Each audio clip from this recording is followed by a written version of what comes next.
Pinpoint Podcast, doing something a little special here in a different location. Hey, you know, as we always say with Pinpoint Podcast, all guests are special, but this is a super special guest we have here today. All the way from the H-Town, that's right, and it's going down.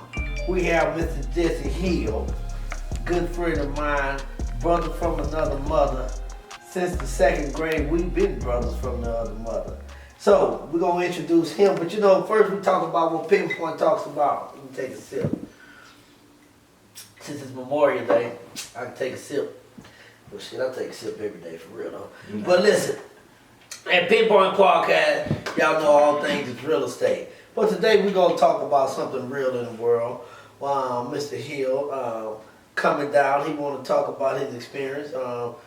Coming up in them streets over there in South Park, Texas, in Houston, Texas, South Park side of town. And, you know, just talk about the things that he went through that led him up to prison sentence, life in prison, and God bless him to come home and talk about how he's doing now. And then hopefully some of the youth out there that's listening could be inspired, encouraged by this to detour some of their behaviors, because, you know, that's what it's about. Trying to help the youth today. You know, that's a hard thing. Everybody think they got the answer to it. But the one solution is to have a conversation with them. Eat and feast with your friends and your family. And you get to know that person about what they're doing. Maybe they open up to you, talk to you, and you can have a preventative action by speaking to them, you know. But, hey, it ain't about me. It's about Pinpoint Podcast. Mr. Jesse Hill, a.k.a. Roger, a.k.a. Roger Rabbit. Hey, we're going to jump in there. We're going to let him introduce himself. Hey, what's going on, family? Pinpoint Podcast. I appreciate the invite, as always. As my boy told you, man, they used to call me Roger Rabbit out there in the street, but right now I just go by Roger. In the business world, I go by Jesse, so that's where I sit right now. Yeah, this is Jesse all the way now, right? That's it. Hey, welcome home. I know it's been some years, but welcome home. Oh, yeah. Again, it's a welcome home every day for this young man, because for sure. Coming home wasn't a promise to him when you're out there in that jungle. When you're out there, what I call it, that den of iniquity, that place where they call hell where nobody want to go. So, let's just jump right into this. Why don't you start out with childhood life? What got you in being in a position where you was called Roger Rabbit? Tell us how you went from the good kid to the kid where a lot of people fear. Let's just jump off into the childhood life, bringing it up before we get to the penitentiary life. Okay, I guess the childhood life, man, it was cool. Like I say, you know, we come from the projects, you know that, you know, that's me and you understand. We stayed right across the street from each other, you know, but right. Like I say, it was all innocent then, you know, we was, you know, kids just living life, you know, and seeing our mothers and everything, struggling, trying to take care of us as kids, you know what I'm saying? So naturally, you know, young men like we were, you know, we wanted to try to do something to help them out, to take off some of that stress, you know what I'm talking about? So, you know, it just started going different places, you know what I'm talking about, as far as like hood areas, a little bit further down the MLK, or you know, different areas like that there. And we started seeing people with different cars and all that there. You know, I remember when we was young, I used to play bingo and see somebody with a nice car. Yeah, we used to play bingo. Yeah, and I bingo that car, you know, and that was like, you know, the car that I wanted, you know, once I got up in age and once I got some money, you know, I wanted that car, you know. But, you know, it kind of started from being innocent, you know what I'm talking about? And then, you know, you start being... It all starts off innocent. Yeah, it always. But where's the crooked turn? Because you go from shooting marbles, playing hot ball. I don't know if a lot of them know nothing about that. Hot ball, stick ball. You play hot ball, throw it over there, you catch it. You know, I was one of the baddest ones, you know. I mean, you know, you say, you know, in your own right. No, that ain't my own right. I'm just saying, because I feel like I was pretty good too. So. I mean, you were pretty good. I said I was the baddest. I mean, that's the difference. Like but, you know, in your eyes. But anyway, we can go on. Hold on. That is not in my eyes. That's factual. Find anybody from that VA, they're going to tell you, hey, hot ball man, that was you know, throw it up in there, you catch it, everybody got to catch it. Yeah, I know what you're talking about, yeah. But yeah. I scored the most touchdowns. But anyway, we on to that point. I don't think so. Alright, well anyway, we're gonna go here. We're gonna go to another day. Okay. Alright. And that's an argument for another day. Yeah, for another day. We'll do that another day. But now, with all seriousness, you know, starting out from playing hot ball to shooting marbles to playing dodgeball, from dodgeball playing baseball, busting windows, from going to you know, just doing all the kid things, going to school. You allegedly being in a band that nobody remember It's you. not a legend. You know, we're gonna talk facts. I was in the band. Any of y'all that's out there, y'all know me when I was at Albertones. Only person that ever vouched for Truck. that was my brother, God bless his dead. He's not here, and you know, he get delusional at times. But anyway, outside the band, what took you to down that road to, let's just call it what it is, to the gangster life? At what point, 13, 14, and who was the person that was a profound impact on you being introduced to that life where you turned into a gangster, basically? Okay, well, really, you know, my first actual taste of messing with drugs, a guy, he had one of those tennis balls, and he had a hole in it. So he was throwing it on the wall down there by the office in the VA. He was throwing it on the wall. So, you know, I jump in front of him and grab the ball, and I want to throw it too. But when I do this, he get real upset about it. Man, give me my ball, whoa, whoa. So he kind of like get mad. I'm like, man, I'm just right here throwing the ball with you. And he was like, nah, I ain't tripping like that. So he get the ball, and when he squeeze it, it's a hole in it, and he dump out some drugs. So I'm like, man, what is that? And he was like, oh man, you know, such and such put me on, man, this and that, this and that. I'm like, yeah. So he kind of like tell me what he making and how they doing it. That's way back in the day when you used to get $5 off of every 25 rock, you said, you know what I'm talking about? Was that for rock or was that a heroin? Nah, this was rocks. This was rocks. That's when I first started with rocks before I started selling heroin. Oh, okay. Yeah, but when he told me that day, I was like, man, you know, I want to be a part of that. So that's how I ended up getting into it, and I just took it. How old were you? That's when I was like probably 13, 14 years old, basically. I was right up in that age, right when that took place, and that's when I started selling drugs. I started sitting in a trap off Flock Street down there. I think what's that, Reed Road down there by Worthing. Is that Worthing area down there? Flock Street. Not Reed Road. Is No. it Flock Street or? It just depends on. I can't remember. But yeah, I know it's in by South high Park. school, but anyway, It wasn't Sunnyside. It was South Park still, right? No, it was Sunnyside. It was Sunnyside area. Okay. Working down there. But Reed Road Sky. Yeah, exactly. Over Yeah, that Reed area Road right Sky. there. I can't remember the name of the street, but anyway, you know, I started kind of like selling out of a trap house over there on the cool, and then from there, that's when I ended up running into, my godfather, Johnny Hickman, and that's when, you know, he started giving me the true game of how it goes, you know. Johnny Hickman. Notorious. Right. Yeah. You know, he was a source to be reckoned with, you know, back in those days, you know what I'm talking about. Right. And He was a gangster as well. yeah, in his own right, for real. Right. But he was the one that really started giving me the game and molding me to the streets, showing me how it go and everything. And from there, I just started doing something different, you know. Right. Started moving a whole lot different. And one thing he always taught me was like, you know, you can't let nobody make it out here in these streets. And me being young, listening to somebody that I idolized, it was like I took that to heart. So, you know, I got into the mindset of, you come at me, you mess with me, or any kind of form, I'm gonna go above and beyond and let you know you made a mistake. To instill the fear, like a Exactly, zero tolerance. And zero Or tolerance. no play, no smile type Exactly. of thing. So Exactly. if you did anything that you felt that someone disrespected you, you had to resolve that issue before a group. Exactly. And somebody thought they could maybe, you know, back in those, well, it still is today, bully you. Yeah, exactly. Or punk you as they call it, because they feel like, so you had to stop it right there. Exactly. You know what I mean? So tell us some of the things they taught you that molded you to what it is that you became. Because you was Roger when we was growing up. Mm-hmm. You know what I mean? Roger, Ears. Well, you know, Ears came from here. Ears came from Johnny. Yeah, Okay. Yeah, he okay. the one named me Ears. Oh, okay. Yeah, he gave me $500 to call me Ears because at that time before, you know, I always had a complex about my ears growing up, you know, and when I started selling drugs, and you know, he was mentoring me and showing me how I go and everything. He was creating something what they called trigger happy back then, and I was considered trigger happy at this particular time. So I'm coming in. I remember coming in to a Dumble one day, and he said something about ears, you know, talking about. So I go off. No, it wasn't him that said it. It was somebody else said something about my ears.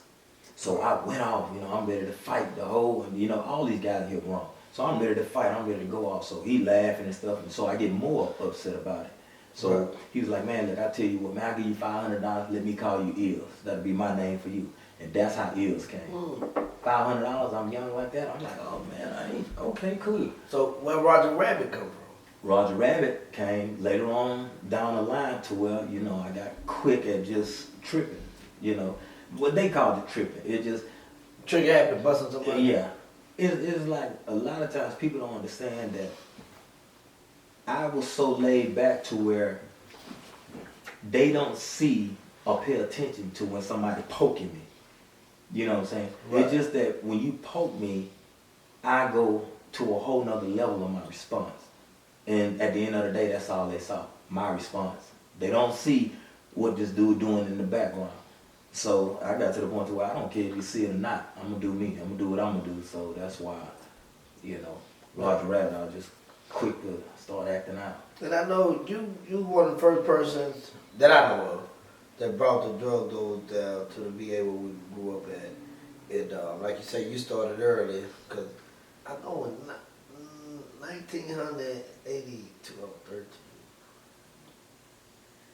So you 14, so that had to be 1985, That was something like like that. that was like 85, Yeah. 85, 86 up in there. Cause it was, I'm talking about, this it was stuff I hadn't even heard of. Yeah, Back yeah, then. that was, no, it was, that had to be younger.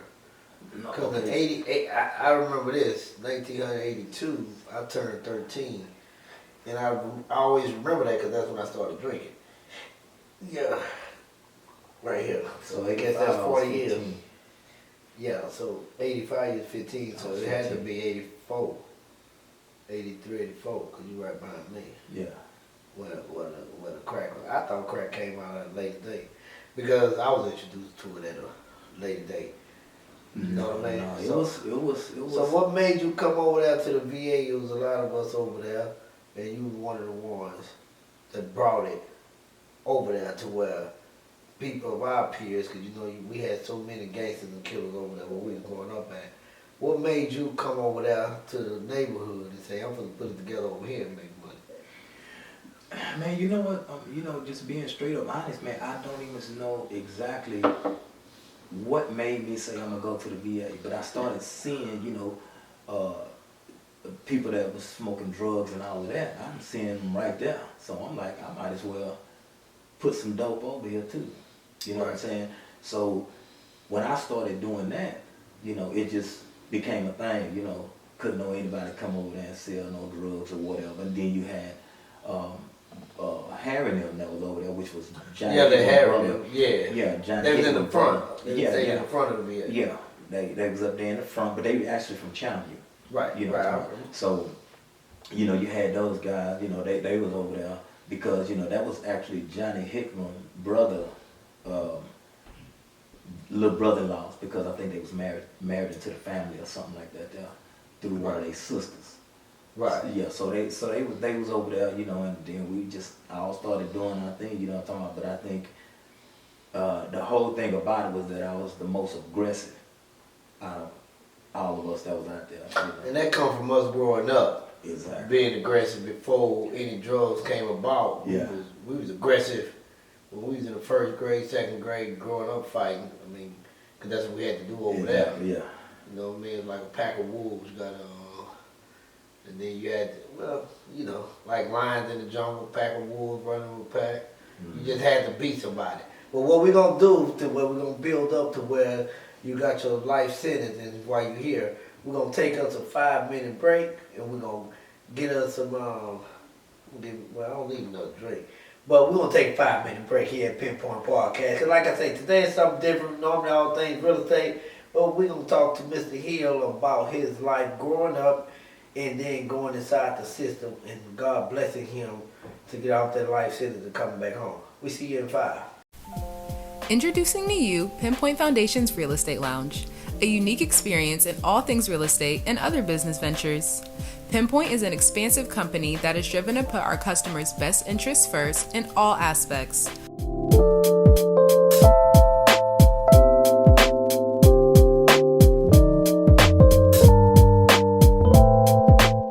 From commercial and residential real estate representation, where we do closings here at the office, to our 501c3, mentoring and nonprofit events, filming productions, and courier services, come let Pinpoint point you in the right direction and experience business better than you have before. We're not a regular real estate company, we're a cool real estate company.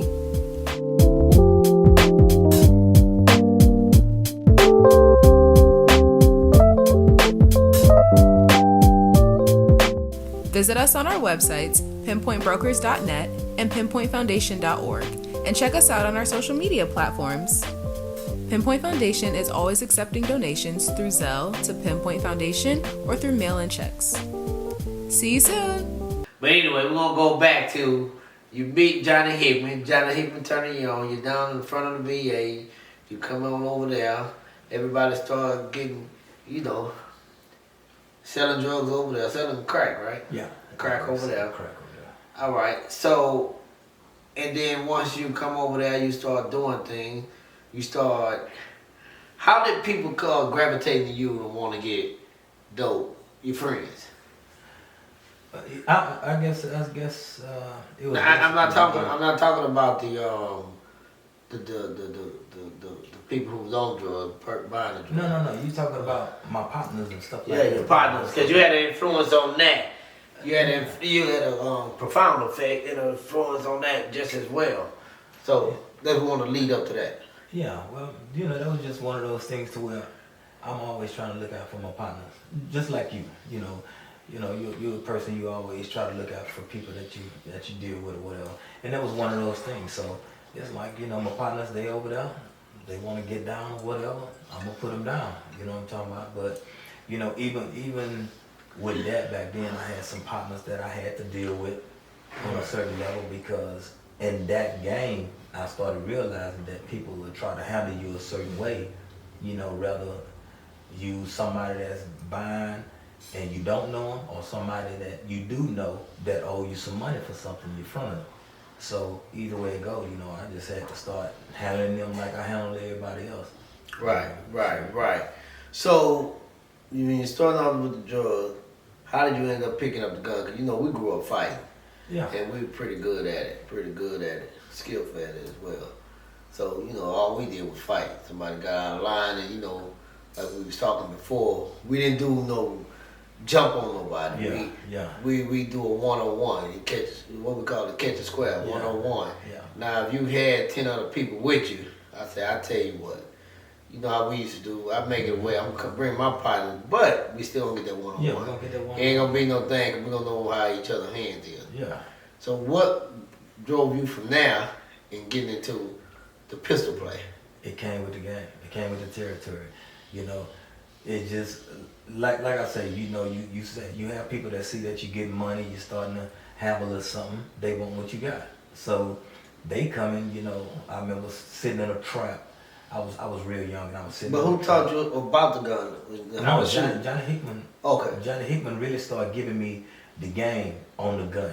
Okay. About not just shooting just to be shooting, not playing with bullets, make everything count. He used to drill things like that in me. And the time I got jacked one time when I was young, after that it was like that's a wrap. That's not gonna happen no more. Right. So that's when I started playing with the gun. I went and bought a gun, and ever since then, anytime somebody tried to sell something, I'm buying, giving that. I'm buying every last one of them I saw. I remember back in the day, you used to ride around with your target shot. Yeah. All head shot. Yeah. You used to go to the gun range. You want to be very accurate. Who introduced you to that? Doing that? Cause like I say, us growing up in the VA, we was already violent in nature with the fighting, pipes, bats, and all that. Yeah. But we didn't really do the gunplay. Yeah. I think you was the first one for us doing the drugs and the gunplay. Yeah. So Johnny Hickman again Johnny Hickman. started taking you to. So Johnny Hickman made a big, profound impact. Yeah, he the one on that whole life. He the one molded me to be what a lot of people know as far as being, as they say, crazy, trigger happy, whatever. He the one molded me into that person, you know what I'm talking about. So by me doing that, you know, it just morphed into something different. So he the one used to take me to the gun range all the time, and man, we'll stay up there hours at a time, you know. Sometimes he'll have frustration and be like, come on, let's go. Next thing you know, we at the gun range. So before you know it, you know, I'm always, you know, shooting on the gun, practicing and stuff like that. You practicing with the gun and everything. Yeah. Okay, so you learned how to shoot. You already knew how to fight. You learned how to shoot. You already knew how to fight. We're going to take 5. Welcome to the new townhome residence coming soon, Pointe Park.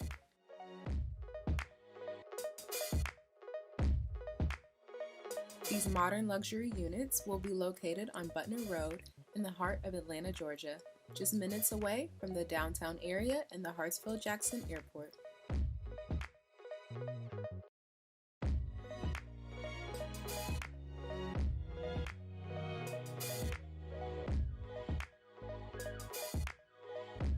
The 7 units will include an open floor plan, rooftop patio, 3 bedrooms with 2 masters, and so many more luxurious details.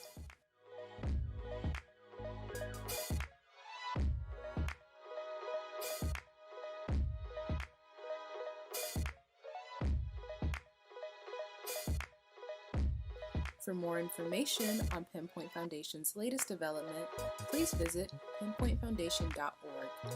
And for interest in pre-sales, please visit our website, pinpointbrokers.net. We hope your new home awaits you.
Over here, and we was talking about basically how Johnny Hickman just pretty much taught you everything. He was going down to the gun range where y'all down there for hours, teach you how to shoot. He frustrated y'all for us to go.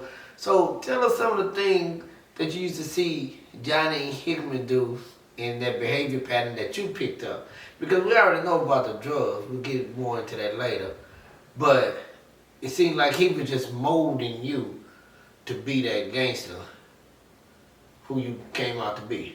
You know what I'm saying? Yeah, yeah. And I don't want to say killer, but I mean, you know. it is what it is. Yeah. It is documented. So to being this person who you was, and he grabbed you up at 14 years old. Yeah. You see what I'm saying? So y'all would go to the gun range. Yeah. Y'all go shoot, and then you learn how to be accurate at a young age. Mm-hmm. And what was your gun of choice? Well, my gun of choice back then, it was 357. Why the 357? I don't know. It was just something about a 357. No. Once again, Johnny Hickman had a 357, and it was a 7-inch barrel 357 chrome nickel plated. So I went and got one, and then I ended up getting a snub nose 357. So Johnny was more like a father figure. Yeah. A father figure. So you was growing up. You know, we young. Our father wasn't around us. Mine was in prison. Yeah, exactly. Yours wasn't around. So Johnny, mine was in prison for murder. So basically, so you got a different father figure. You mimic that, because I know you, when we grow up, you'll mimic what you see. Exactly. And you was very good at that. Exactly. You see what I'm saying? So that's what you begin to mimic. Exactly. And he molded this type of person. Yeah. You know what I'm saying? So do you have any regrets about that? I don't have no regrets.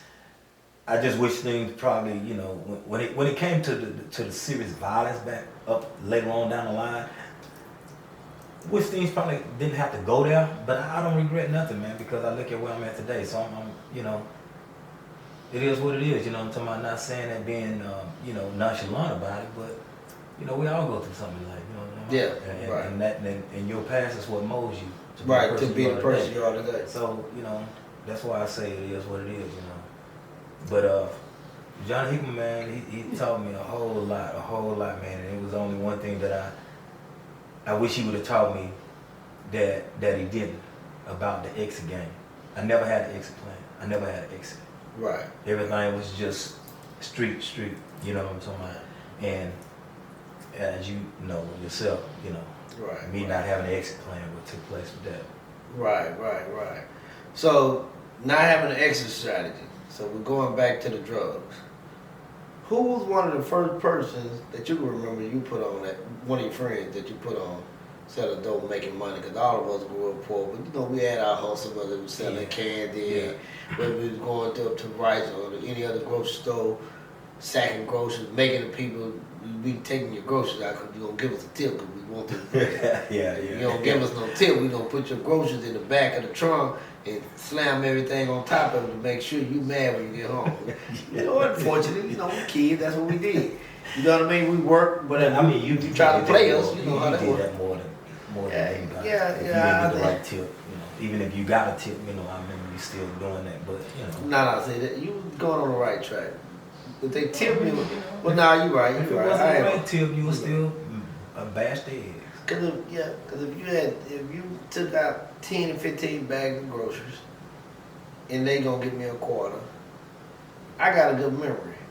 I will make sure I sack your groceries next time, and everything will be fucked up about it.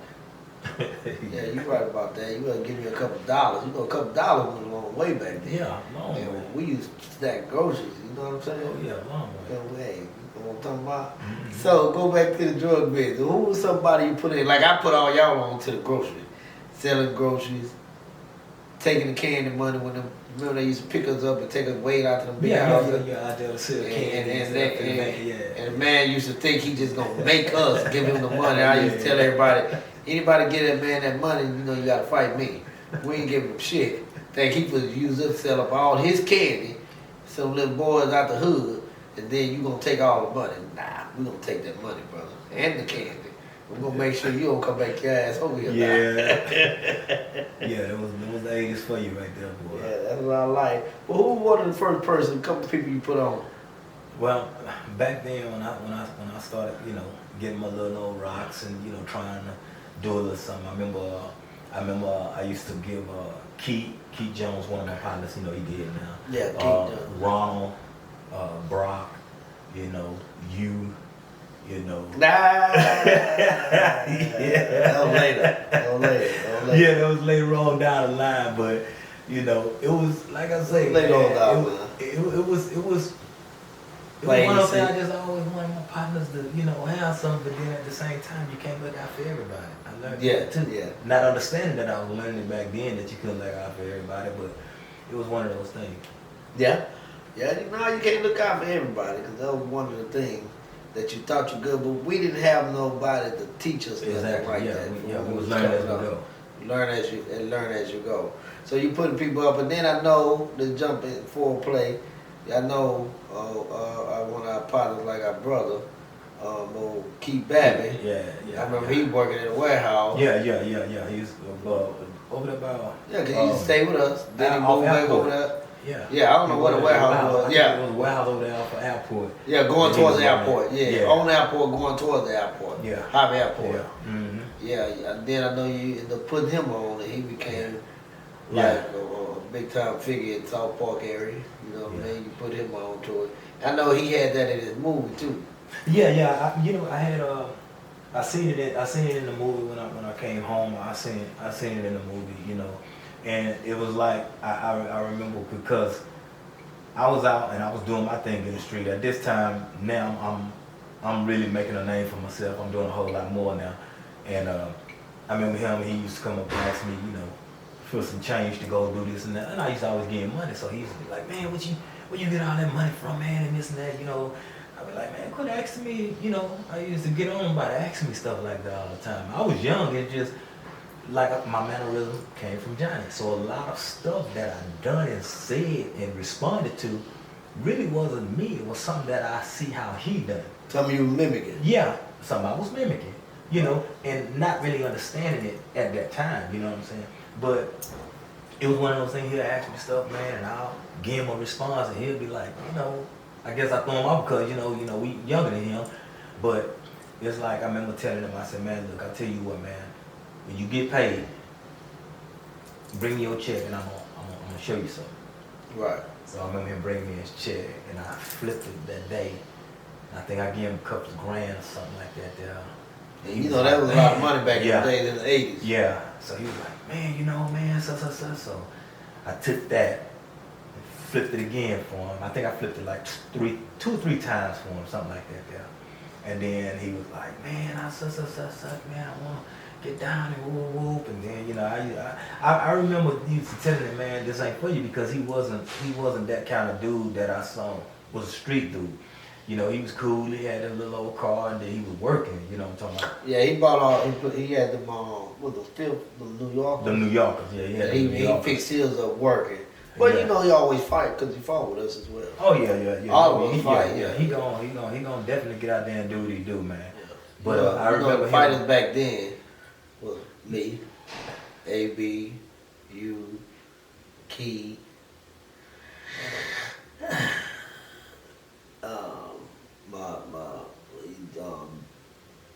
Jeff would just beat people up and mess with him, but he, it's like my brother, but he used to whoop a lot of people. Jeff, God bless him dead. But yeah, we was fighters. We was real bona fide, qualified, certified fighters that didn't mean more done. Yeah, your boy Reggie. Yeah, I forgot, man. I can't forget my man, Lil Reggie. That was big. He was the, Lil Reggie. That way we get the name out of Craig. Craig, boy fight. Yeah, but I remember when Keith pulled up on me with Anthony Benjamin in the car. He pulled up with Anthony Benjamin in the car, and he was talking about, say, man, what is these? So who was asking you that? Keith.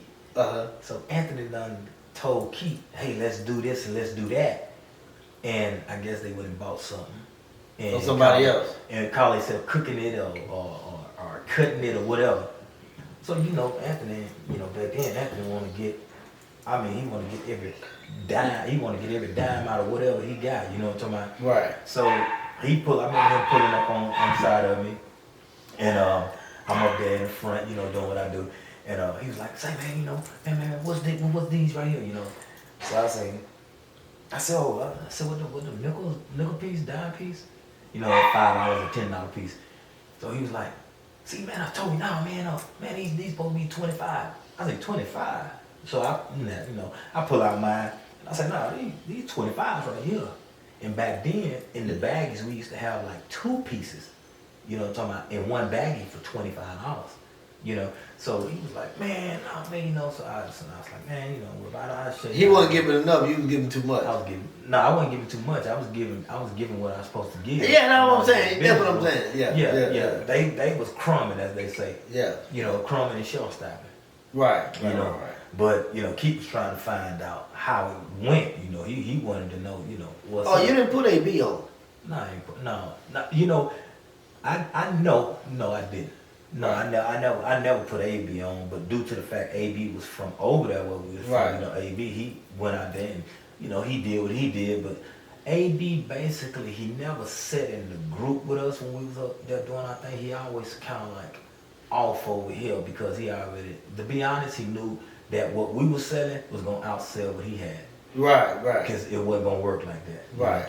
So that's why he can say what he want to say, but that's why he, kind of was off to the outskirts, in the same area, but not in the same area, picking and choosing who he was going to grab and stuff. But that's how Keith came along, man, and just started showing Keith how it goes, and then And then it's molding, everybody making money. yeah, and then, Everybody get to buying the cars, and then now the real shooting. You was already shooting, but then now the openly shooting started. yeah. No names at all, but No. the first person you shot, how you feel? At the time, I felt like it was justified Right, right. because I look at the life I was living. You shooting at me, I'm gonna shoot at you. And you shot people in the open. Yeah. You didn't care about no crowds. You walked right up to them and took care of your business. Yeah. Took care of your business right there in the open. Yeah. And then as it grew, as more people you got involved with, I mean, as more shooters you got involved with, was of course led you to because you never went to prison, because you went twice before your first.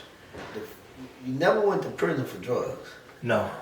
Yeah, because everything was violent, for violence. I know everything I used to go to jail for back in the day was for violence as well. Your first case, your first case was for violence, right? Yeah, it was a aggravated assault at Frost Elementary. Elementary school where we went Yeah, to. we get into it with some dudes up there. Dude stabbed me in the side with an ice pick, I remember. and I pull out a gun and Bang him out. yeah, Justified. yeah, and Did he die? No, he ain't. I messed up his career, man. I don't forgot his brother name, but his brother used to play ball. He used to play ball at Sterling. I mean, he messed up his own And, career. He stabbed. yeah. But I think I shot him in a kneecap or something and messed his whole knee off. So that messed him off. So, He messed his own knee off. hey man, I hear you. Like I say, me, back then, it was like that was the life we lived. Yeah, okay, but you know what I say. I'm a firm believer. Put your hands on me. If you slap the shit out of me, and I stab you or shoot you, you can't say that's uneven. Don't put your hands on me. And the courts will tell you the same thing. The only difference is if you don't have a good attorney to defend you, Yeah. well, then you might get the short end of the So stick. you definitely gonna get the short But end of you know, the stick. I'm not gonna initiate anything.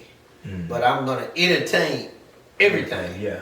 Same as you. Yeah, we're gonna entertain everything. We ain't going in. We not gonna initiate no violence. Not gonna initiate no disrespect.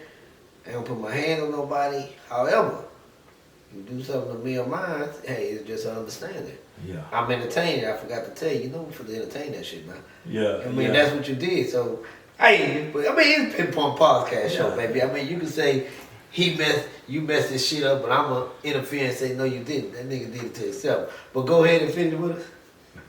Go ahead. But at that time, yeah, that's when I really started That was your first. man.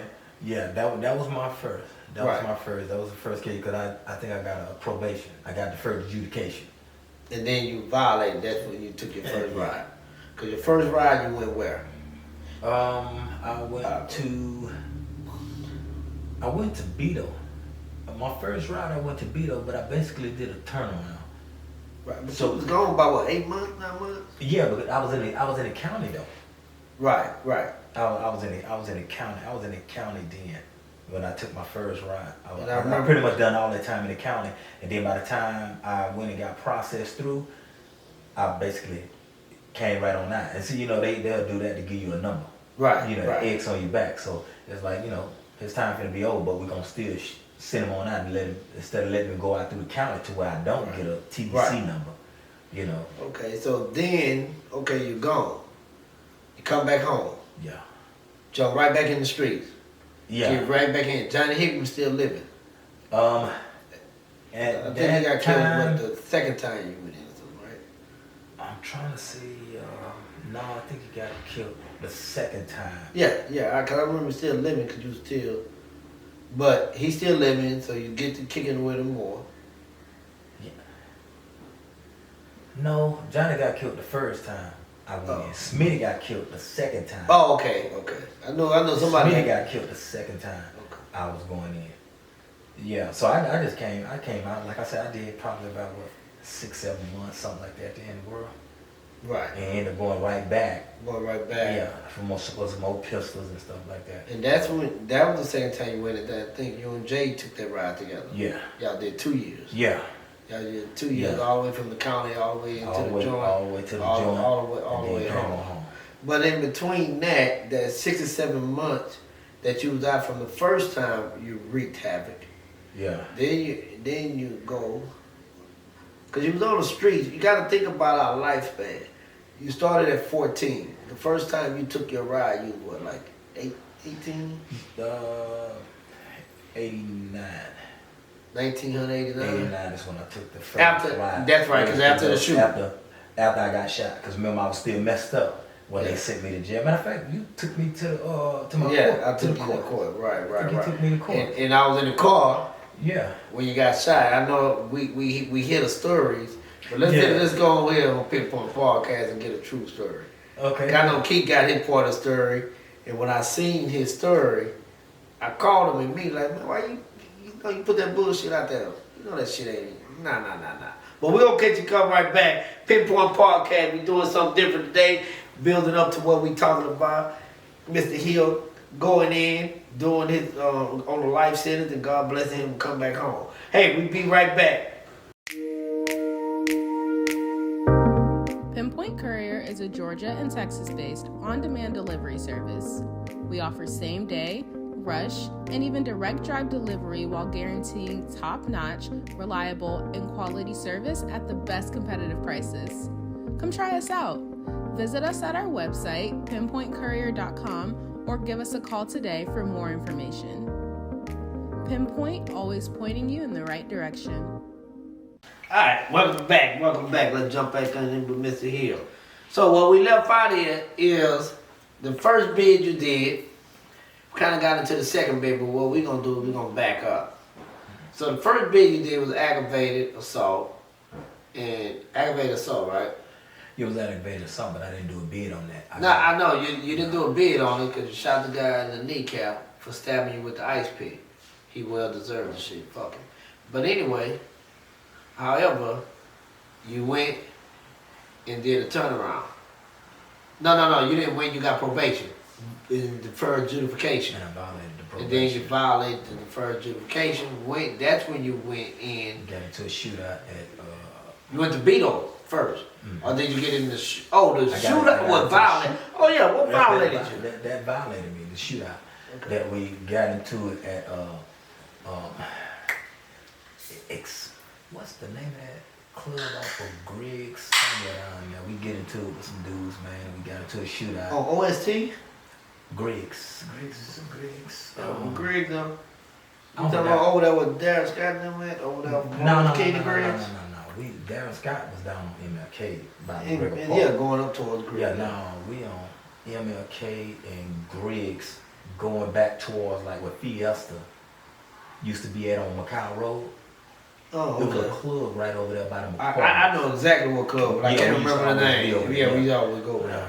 I know Yeah. exactly which one you're talking about. Yeah, I got into a shootout with some dudes there, and as we was leaving, dude that I get into the shootout with pointed out the car I was in. Me and Rico was in the car together. Yeah, but man, Rico. Yeah. Shout out to Rico, man. I don't know where he Yeah. at, but man, if he said this, man, holla at me.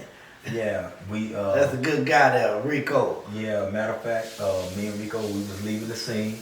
Dude pointed out the car, so the police got behind us. I threw the gun out the window.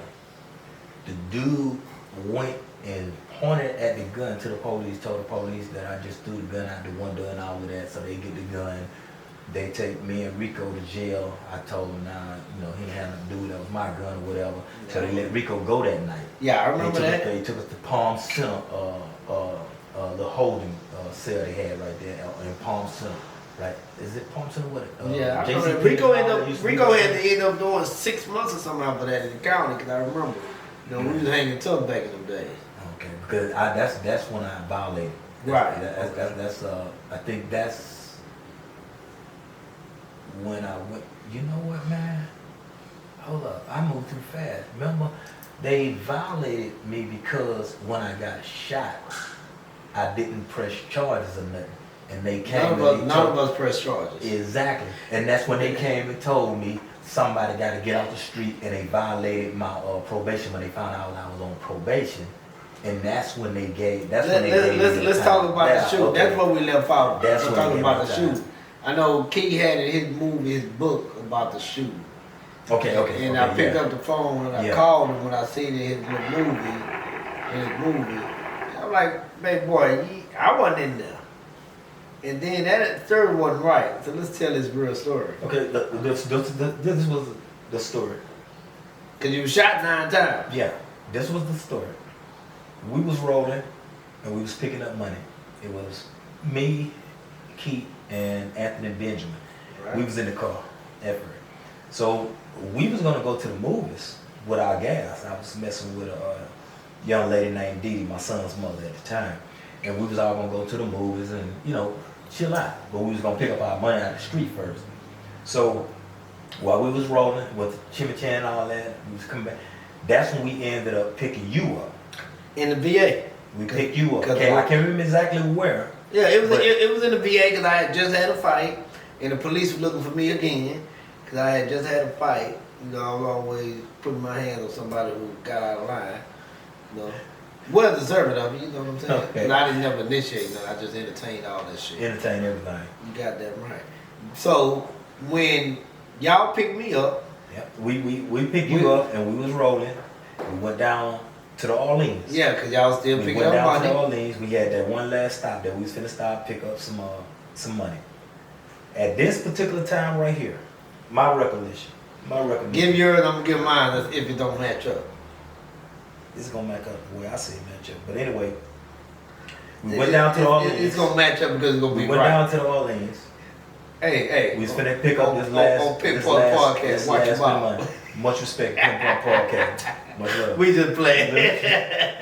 Look, but I remember us going down to the Orleans.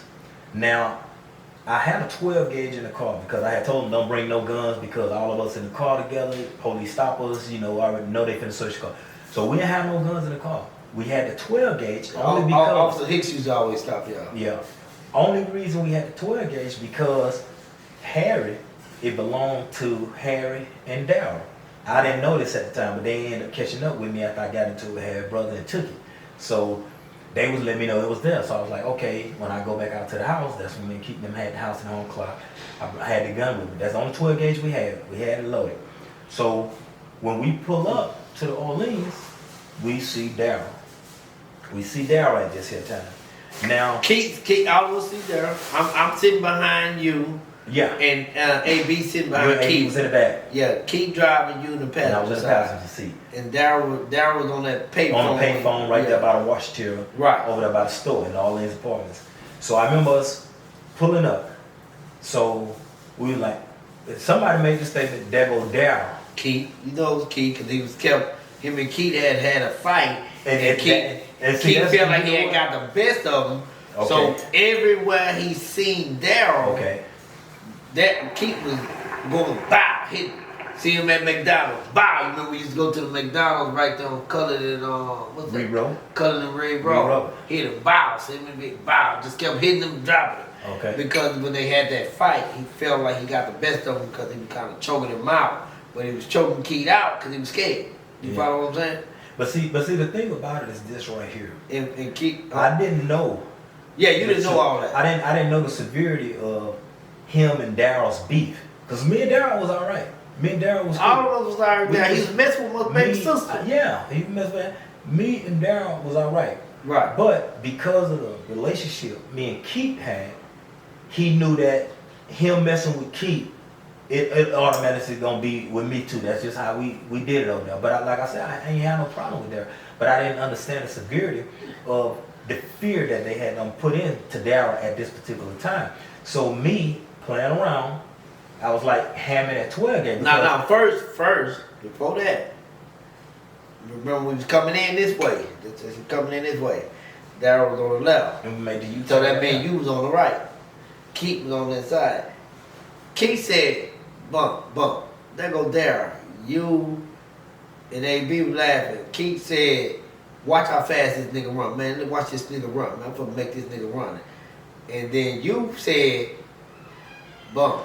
pass me the gun. I know when I said pass me the gun, I made sure you had to take asked out me the to pass. shells. I said take out. Yeah, you did say that. And you had asked me to pass you the gun. I'm like, man, that man alone, police looking for me. And you like, man, pass me the gun, pass me the gun. And AB said, nigga, good, I'll give you the gun. And you like, hey man, take the bullets out. We just gonna make the nigga run. Yeah, I'm finna mess with it. Right. Y'all ain't had no plan. Y'all just make. But it's like I say to But this is why y'all don't play with guns. It underestimate no man, no woman. And I would say that quick because it's like this is something I don't do. You know what I'm talking about? And I done it. You did. I done it. You know what I'm talking First about? and last time. You got dang on right about that. And I done that. And I remember getting the gun and I checked the gun again to make sure it wasn't anything in it. Wasn't in it. So when I get out the car, no, he did the U-turn. He did the U-turn. So I'm getting out the car and put you right on the side of Darryl while he was on the phone. I wasn't right on the side of Darryl. Yeah, he was, because you was on the passenger side. When you I was opened up the door. on the same side as Darryl, but I was right here. Darryl was probably a few steps up at the no. When I say on the side, I mean you. Yeah, on the same side. Okay, when you opened up the door, he was right there. Yeah, because I remember saying something to him at a he was real close. Yeah. So at this time right here, now from my recollection, because like I say, I'll be honest, there's a lot of things that I don't remember until somebody brings certain pieces back to me. And from my understanding, it was the statement, "You finna die." No. What was it? You was laughing. AB and Key was laughing. And Key, as you watch this nigga run. You popped open the door. And everybody know when Roger Rabbit pulled a gun, you had a reputation, you gonna shoot. You didn't play with no guns. This particular day, I guess the Toys R Us kid was in you. And you opened the door. Toys R Us kid. Yeah, remember I don't want to go up. I don't want to Toys R Us kid. Yeah. Yeah. You open the door and you pump the gun. Darryl, you supposed to die. And Darryl, we didn't know at the time, he was actually on the phone with my baby sister. Yeah, he was on the phone with Andy. He was on the phone. And Darryl said, not today, because he studied. The nigga took out the 44 Desert Eagle, took it out. Yep. Boom! Boom! It hit you a couple times. The first boom, one boom, hit me in my ankle. Yep. I remember. Right there. It hit you there. It hit me. And I remember it just took my leg from up under me. Right. And I got up. And I remember saying, nigga, ain't nothing in this motherfucking gun. You say, ain't no bullets in the motherfucking gun. Ain't no bullets in the gun. No, I say, ain't nothing in this motherfucking gun, nigga. I was pissed off because the nigga had no shot. Yeah, but you say, ain't no bullets in the motherfucking it gun. It don't matter. Ain't nothing in the motherfucker, meaning there ain't no bullets in the motherfucker. Yeah. So, but that's, I'm just saying, that's what we kept saying. There ain't no motherfucking bullets in the gun. That's when y'all start reiterating, ain't no bullets in the gun. Yeah. So, at that time, it was a rap, bro. Then he lit up, he hit you some boom, boom, boom. Then I opened the door because I was behind. There ain't no bullets in the gun. Keith jumped out the car. On the side, he stood up on the driver's side. Ain't no bullets in the gun. He pulled over the Keith. Shot Keith, yeah. Boom, boom, through the window and hit Keith twice. He hit Keith in the chest first. Yeah, but he shot twice. But I think when he tried to get in the car, that's the second bullet that hit him in the side. Right, because he shot twice. Yeah. So, boom, he shot him. Then he reloaded the clip. Remember? He reloaded the clip. I don't remember, I was told. Yeah, he reloaded the clip. After he emptied the whole 44 Desert Eagle. Yeah, I was already on the ground. He reloaded the clip and then got over you and stood over me. Stood over you and started banging you, and I like, damn, man, ain't no gun in the car. Yeah. Then he ran around the key. Boom. Hit Keith again. Then I ran around at the key. He put the gun to my head. I said, Darryl, don't shoot this bump. And he said, oh, I'm sorry, bump. But then he put the gun on AB. I hopped in front of the gun, in front of AB. And this is what I hear AB say. I'll never forget what AB said. He just shot you up. He just shot Keith up. He supposed to shoot AB. I jumped in front of the gun and said, man, don't shoot him. Ain't no bullets in the gun. AB said, nigga, you shoot me, brother, kill me, I'm gonna fuck you up. And I look back at AB, nigga, he just shot 2 niggas. The fuck is wrong with you?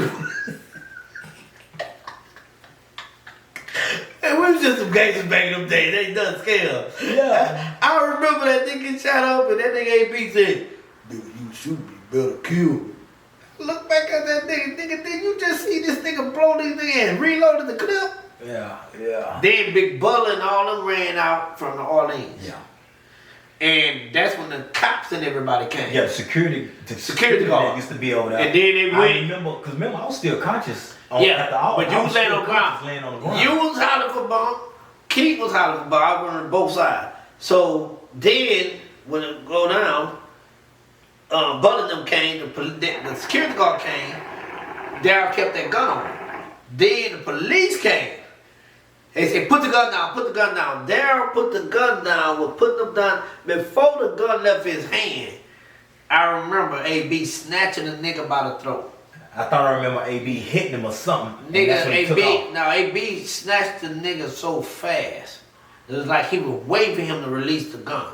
Snatched him by the neck, then threw a punch and then when he took off. He got away and took off. That's when we see him run. Okay. Cause that was the whole thing. You want to see the nigga ran. Oh, he ran after he reached back. Done. Yeah. So and then the cops stayed. Cops was going around and asking, "Was you in the car?" I'm like, "Nah, I wasn't in the car. I just got here." Somebody told him I lied. Told him I was in the car. Matter of fact, AB told him I was in the car because they had questioned AB. They had questioned me, and I told them I wasn't in the car. Then they came back and put me in handcuffs. I said, "What's going on?" Put me in handcuffs. They put AB in the back seat with me. I said, "What's happening?" He said, "Man, the cops said y'all would go to jail because you lied and said you weren't in the car." Right? I looked at AB. I said, "Did you tell him you was in the car?" "Man, I ain't never seen no shit like that, because you know that's how AB talk." I'm like, "Nigga, we been in the streets and all kind of shit. What the fuck you tell them I'm in the motherfucking car for?" I done already lied to the motherfuckers and told them I wasn't in the motherfucking car. I think now you know can't nothing happen to the nigga now. Cause we go. So anyway, one thing led to another. We went down. They questioned me and AB. You and Keith went to the hospital. But your mom was in the ambulance with us. Who? Officer Hicks. Yeah, Officer Hicks. Yeah, and I'm gonna tell you. And you know why you laughing? Crying. This was Keith was in the ambulance crying. I remember both of us. They put both of us in the same ambulance. Yeah. And like I said, I'm still conscious. They sedated me or whatever and put me out. But I'm still conscious. And Keith over there, he's shaking. And he talking, "Man, it's cold. And I tell Keith, "Man, shut the fuck up, nigga." You know what I'm talking about? Yeah. So that's when Hicks was like, "God damn it, y'all stay in trouble. God damn it, what the fuck?" Whoa. He going on and on and on or whatever. And that's next time I woke up, I was in IC. I was in a intensive care unit. Yeah, and then I think that's when they came in and cuffed you. Did they cuff you or something? Because you went to jail from there. Because you had the velocity bag. Yeah, I had the velocity bag. I had all that there. But I wasn't cuffed in ICU. They cuffed you. What did they cuff you at? They didn't cuff. I don't remember them. Somebody, yeah, me. You or Keith, one of y'all got cuffed or both of y'all got cuffed. Because when I came down there, y'all was, matter of fact, you was cuffed because I probably was still in the coma then. I don't know, mama, somebody was like, "Why the fuck y'all got him cuffed, handcuffed?" Yeah, I know. Yeah, because you know, because you was on paper, right? Yeah, that's what it was. Yeah, that's what it was. They end up cuffing, and the gun was involved, and they got the gun. So that's why you was cuffed, because you was on paper. Yeah. Okay. So now it's coming back. Yeah. You was cuffed, but the thing is, all of that's coming back from the childhood, leading up to the gangsterism, the shootout. Yeah, I mean we don't talk about all the shootouts, but this is one particular one because I was actually one of the ones I was down on, and so the thing is, when this happened, things still didn't change. No. But I remember you coming home and turned up 100 times. Yeah, but like before they violated me. Yeah, you was at home going to court. Yeah, I was going to court, and remember I went back to where I got shot at. Yeah, and that's when I made the statement: the next time one of you niggas feel like y'all want to shoot me, you better shoot me in the head. Right. You know, and everybody was like, "This nigga." That's when everybody was coming out. And Angela, our sister, she was changing. That was my nurse. She was changing the bag. She was one of my many nurses, man. Yeah, she was changing the bag. Yeah, she was making sure my bandages and everything was changed. Yeah. And no charge was brought on nobody because at the end of the day they said, "Well, you could have went to jail because You pulled the gun out, Yeah. so he justified. But if we would have pressed charges, he could have went to jail for shooting at us. None of us would file. You know how we was back in the day, street code. No matter what happens, we is not calling no cops. Yeah. We're gonna get it in like we live. Exactly. You see what I'm saying? Unfortunately, that's just the way we But see, live that's how back it in the was day. when they came down there to Yeah. question me, Right. and I didn't say anything. And about that's it. how it when was he when I told got me. questioned. And that's why and that's when the detective told me straight up. He said, "Don't worry about it." He said, "Don't worry about it. Somebody getting off the street." And then that's when all of a sudden a court date appeared. I don't know nothing about the court date. I go to court in a wheelchair and With the bag on. with the bag on, and that's when they took me to the back and I ain't come back out. Yeah. That was on the first bid when I went down. So it was many shootings in between that. That was just one of the most built to where you got hit 9 times. Yeah. But was that your first time getting in, or that was your second? No. Remember I got shot again after I got out. No, but Remember I'm saying, was that your first time? that was my first time. Yeah, that was the first. my You got first hit time. 9 times Yeah, that was with mine. a 44 Desert Eagle. Yeah. And Keith had that in his movie all wrong. And I was like, man, you got that, nigga. If you gonna put that shit in the movie, put it right. Yeah, but you know when he did all of that there, you know I was locked up on that last. I bid. wasn't. And Yeah, he I was locked up, so a lot of that I didn't see or I didn't understand. I didn't even know how he was gonna do it. I just remember him contacting me when I was in jail, asking me for my permission to do it, and I said as long as you're not glorifying Yeah. that life, you know, what I'm talking about, because I'm not that person no more. So he was like, no, it ain't about glorifying, it's just telling, you know, the life that we live and to put out a positive message from that. So I was like, if that's what's Cause going on, the I'm cool with that. name of the movie and the script we wrote was Author of My Author of Your Mama Tears. Author of My Mama Tears. Yeah. Author of My Mama Tears. So it was out there. Yeah, but I still say I had called a nigga. Man, make that shit right. Oh Yeah. man, I didn't. I'm like, I wasn't nowhere in it. Yeah. You forgot? Yeah. I was the reason why we was over there. Yeah. You know what I mean? But anyway, going back to all of that, the shooting coming up, we living this type of life where everybody in the streets, you ride the rabbit, and then after that shooting, it's like it got turned up 100 times that time, Yeah. and you didn't play with nobody, got in more shootouts, Yeah. right? Then you come home from that, Yeah. and then you get back into another. That was the shootout. That was at the club off of Griggs, right over there Exactly, across yeah, the track, over yeah. there to the left, Fiesta. Yeah, when the dude caught him out and all that. Yeah. That was on that one there, you know, and that is when my parole got violated. Right. Because remember I did the turnaround on the shooting when I got shot and Right. I was, you know, on the second floor through the whole thing in Harris County. You know, I see in intensive care unit on the second floor in Harris County. And then they took me from there to TDC. Right. And that's when I did the turnaround, got Got the your number, TDC number. and I came home, and then got into that shootout at the club, and that's when all that happened. with What the was that pistol. shootout about? Cause I know we had another one. that was just some stuff at that the happened in the that was just some stuff that happened in the club with somebody we knew or whatever, and we just ended You up. remember the one on the north side? Oh man, that was good because you went to jail on that one. No, I was to jail, but the Ford boys, you know, they was connected from the north side. Well, I was parking. How did that fight get started? How did that fight That was by you. Why you say? No, that was by you.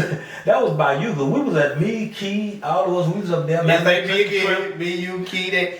I really, baby, y'all went with your, but it was us. He was over there talking about the incident that took place at the Alameda skate ring with his sister, when his sister car got shot up, and we, you know, ended up getting into it with that, and he was like making amends with that, like, hey man, you know, man, that was then, we ain't got nothing to do with that or whatever. So you the one when we was at Ultimate I ain't got it. It was me and Jeff, it my best friend Jeff Cop, like a brother like you. We was at the the Rhinestone. That was the Ultimate Rhinestone. Yeah, the Ultimate they moved Rhinestone. it to the north side. Yeah. And got into it with some niggas behind a female. And the nigga got 20 niggas. Jeff said like, man, just leave it alone. I'm like, nigga, fuck that. I went and told you and Keaton I always and thought it was AB. you and Rico that was. It was me, Rico. It was me, Rico, Jeff. Jeff was with you too then. When y'all went, because we was sitting up at the bar drinking. Yeah, all of us down there. Y'all out on the floor. So I came and told y'all to get in. You and Key and me like, just hold up. You know what I do. Yeah, no, you had. I just let y'all know for the habit. I ain't asked for no direction. I can't. I'm gonna be honest. I can't say what you came and said, but I remember you came and said something. I'm about to get you into went back out on the floor, and then next thing you know, that's when everything just went haywire. You know, I was pretty good with them hands. Yeah. I had a couple of them niggas and took off from there and had a big old squabble. Then we went out there. Yeah, we went out to the park. Went out to the parking lot. Some dude named Tony Boo or whatever come up to me. Yeah, you know me. Tony Boo, Reebok. Cause you know Reebok, he used to come to the south side. We was all cool. We was alright. I ain't really know Tony Boo them. You know, there was some names out on the north side. I didn't know. I knew Reebok because Reebok used to come to the south side and do a little something with us. You know what I'm talking about? Right. I put put my hand. Remember Tony Boo saying, "I'm Tony Boo." Woo. I burnt him, and next thing you know, everybody come out with the guns and with the shooting. Somebody, I think it was AB or somebody shot in the air. Somebody shot in the air, dispersed. Somebody got in handcuffs. Matter of fact, one of us got in handcuffs, but I went around and got shot. I think it was Stafford. Was it Rico? It was Rico. And I don't know what I said to the cop, finessed him up out of Rico, and then we got in the car, and everybody made it out except for you. No, I didn't make it out because remember I had pulled out that machine gun that I had. Yeah, but I'm gonna say you the only one with the jail. And they pulled down on me. Right. I was the only one that got caught up. Right. And that's when they took me to the back of the club waiting for the laws to come. And that's when the Pointe boys came in. I thought it was y'all coming back in because they was, you know. No, we was still in the parking lot. All those dudes from the north side, they was back inside the club, and I was in the room with the laws waiting for the police, Harris County, to come. Cause they didn't take you. No, they took me, but they didn't take me for the gun or nothing. Right. They went ahead on it. They was gonna let me go, but I was drunk, and I was still talking about I was finna kill them niggas and all of that there. And the Pointe boys came in, and I hear somebody say, "Y'all ain't finna F with him and this and that." So I'm thinking it's y'all. Right. But when the door opened, it was the Pointe boys, which is known real big out there on the north side that I had a bond with through Johnny Hitler.